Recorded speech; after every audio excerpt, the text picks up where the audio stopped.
Okay.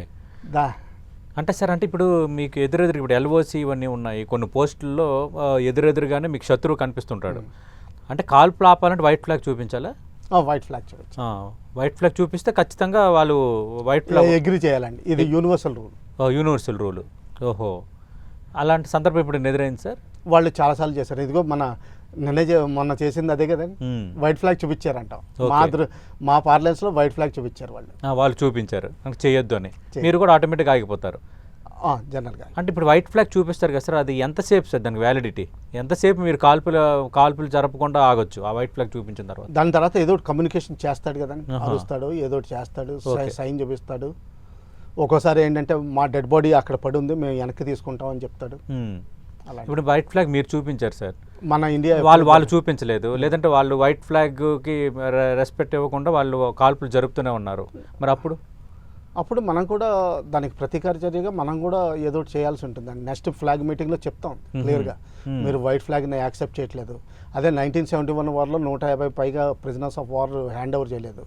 అందులో air force pilots ఎక్కువ ఉన్నారు. ఓకే, వాళ్ళంతా మరి మనం నెంబర్ ఆఫ్ థౌజండ్స్లో ఇచ్చేసాం కదా సార్, 93,000 మనం ఇచ్చేసామండి. అదే సార్, నాకు మనం 93,000 మంది పాకిస్తాన్ సైనికులు మనకు పట్టుబడితే మనం తిరిగి ఇచ్చేసేటప్పుడు మన సైనికులు 150 మంది వాళ్ళు ఉంచేయటం ఎందుకు సార్? మన కల్చర్లో ఏమొచ్చిందంటే మనం ఎప్పుడు ఎక్కువ ఇస్తాం, తక్కువ తీసుకుంటాం. అది అడగడం కూడా మర్చిపోయారు మన వాళ్ళు. గౌరవంగా ఇచ్చేస్తారు అనుకున్నాం, వాడు ఇవ్వలేదని. ఆ తర్వాత ఇప్పటివరకు ఇవ్వలేదు సార్? ఇవ్వలేదండి, అసలు ఒప్పుకోవట్లేదు, మా దగ్గర ఉన్నారని కూడా ఒప్పుకోవట్లేదు. ఓకే, కాకపోతే మధ్యలో ఏవో లీక్ అయిన ఇన్ఫర్మేషన్స్ థర్డ్ పార్టీ ద్వారా, లేకపోతే అక్కడ అదే జైల్లో ఉండి వేరేవాడు ఎవరో మన ఇండియన్ మత్స్యకారులు వీళ్ళు పట్టుబడతారు కదా, అప్పుడు పొరపాటుని వేరే జైల్లో ఉన్నవాళ్ళు అక్కడ నుంచి కబుర్లు వచ్చినాయి చూస్తే చాలా మంది వెరిఫికేషన్స్ అయినాయండి. ఓకే, కానీ వాళ్ళు ఎప్పుడూ ఒప్పుకోవట్లేదు. ఇప్పుడు చాలా మంది చనిపోయే ఉంటారు, కొంతమంది మరి ఎలా ఉన్నారో తెలియదండి. రైట్ సార్, ఇదంతా ఫీల్డ్ లెవెల్లో ఎదురయ్యే పరిస్థితి. అందుకని ఎప్పుడు జెనీవా కన్వెన్షన్స్ వయలేట్ చేస్తుందండి పాకిస్తాన్, చాలా బ్యాడ్ దేశం. Yes sir. సార్ ఇప్పుడు మీరు సిహెచ్ఎన్ గ్లాసియర్కి వీటన్నిటికి వెళ్ళేటప్పుడు ప్లాన్డ్గా మేము ఒక వంట మనిషి ఇలా వస్తారు, మాకు అంత డైరెక్షన్ ఇదంతా ఉంటుందని చెప్తున్నారు. అంటే కొందరు కేవలం బ్యాగ్స్ పెట్టుకొని మొత్తం అన్ని రకాల సామాగ్రి అంతా పెట్టుకొని కొన్ని ఆపరేషన్స్కి వెళ్తారు. మరి వాళ్ళు ఎట్లా సార్ ఫారెస్ట్స్లోనో తర్వాత ఎల్ఓసి లైన్ ఆఫ్ కంట్రోల్ దగ్గర వాటి దగ్గర అంటే వాళ్ళు ఓన్గా మళ్ళీ కుక్ చేసుకుంటారా? వాళ్ళకి ఎదురయ్యే పరిస్థితులు ఏంటి? అన్నిటికీ కుక్ దొరకడండి.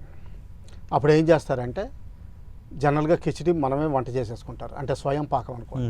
ఈ అంబుష్ ఇదంతా అంటే అక్కడ కట్టెలు ఏదో జంగిల్లో అయితే ఒకవేళ ఉంటే అది చేసేసుకుంటాం. ఈ మధ్యన ఇప్పుడు మరి సియాచిన్ గ్లేషియర్కి ఇటుకి డిఆర్డిఓ ఏం చేసిందంటే ఒక స్పెషల్ ప్యాకేజ్ ఒకటి తయారు చేసింది. కొన్ని ఇప్పుడు కమర్షియల్గా కూడా సతీష్ రెడ్డి గారు ఉన్నారు కదా సార్, డిఆర్డిఓ మాజీ చీఫ్, నేను కరెక్ట్గా ఒక 2 నెలల కింద ఇంటర్వ్యూ చేసినప్పుడు ఈ విషయం చెప్పారు.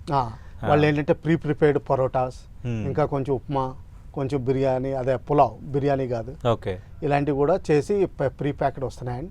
వాటికి ఏంటంటే చిన్న కర్పూరం బిళ్ళ కూడా ఎక్స్ట్రా వస్తుంది, ఒక చిన్న స్టాండ్ వస్తుంది. ఆ స్టాండ్ లో కర్పూరం బిళ్ళ పెట్టి వెలిగిస్తే అది హీట్ ఎక్కిపోయి వేడిగా తయారవుతుంది. కానీ ఇదేంటంటే షార్ట్ టర్మ్ మెజర్, మీరు బయటకు వెళ్ళినప్పుడు లేదంటే ఇంకా వండుకోవాల్సిందేనా? వండుకోవాల్సి వస్తుంది. అందుకనే చాలా మంది కుకింగ్ వచ్చేస్తుంది.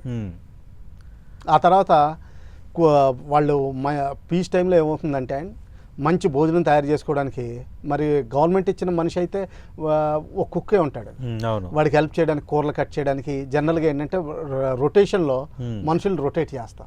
సో ఆ విధంగా జనరల్గా అందరికీ కుకింగ్ అలవాటు వచ్చేస్తుంది, ఎంతో కొంత. అంటే ఏది లేకపోతే కిచిడి అన్నా సరే. అలాగే ఆఫీసర్స్కి కూడా ట్రైనింగ్ ఉంటుందండి. ఆఖరికి ఇంతకీ ఏంటంటే కమాండో కోర్స్ ఇవన్నీ చేసినప్పుడు మీకు అడవిలో జంతువులను ఎలా పట్టుకోవాలి, ఇంక్లూడింగ్ పామును పట్టుకుని కూడా. అక్కడికి రాబోతున్నాను, మీరు ఆ సబ్జెక్ట్ ఆల్రెడీ రేజ్ చేశారు. ఫర్ ఎగ్జాంపుల్కి ఇప్పుడు అడవిలో వెళ్తున్నప్పుడు లేదంటే సరిహద్దుల్లో గట్రా తిరుగుతున్నప్పుడు ఈ జంతువులు అటాక్ చేయొచ్చు. మెయిన్ పాముల నుంచి ఎక్కువగా సమస్య ఉంటుంది. వాటికి ఎట్లా డీల్ చేయాలనే దాని మీద కూడా మీకు ట్రైనింగ్ ఉంటుంది. టోర్నిక్ ఎలా కట్ చేయాలి, ఎక్కడ బ్లీడింగ్ చేసినప్పుడు ఎలా కట్ చేయాలి, ఓకే, తర్వాత ఎలాగా దాన్ని డిస్ఇన్ఫెక్ట్ చేయాలి. ఇంకా అందుకనే నోరు లేకపోతే, అంటే నోట్లో అల్సర్స్ లేకపోతే ఎలా పాయిజన్ పీల్చగలగాలి. ఇటువంటి అంటే చాలా రేర్గా అకేషన్స్ జరుగుతాయి. కానీ ఇప్పుడు ప్రస్తుతం బతికి ఉన్నారు ఒక జనరల్ అయాన్ కార్డోజో, ఆయన పేరు, ఈయన ఉన్నారు, ఢిల్లీలో ఉంటున్నారు. అప్పుడప్పుడు టీవీ షోస్లో వస్తారు ఆయన. ఆయన అయితే మైన్ ఫీల్డ్లో కాలిపోతే తానే కట్ చేసేసుకున్నాడు.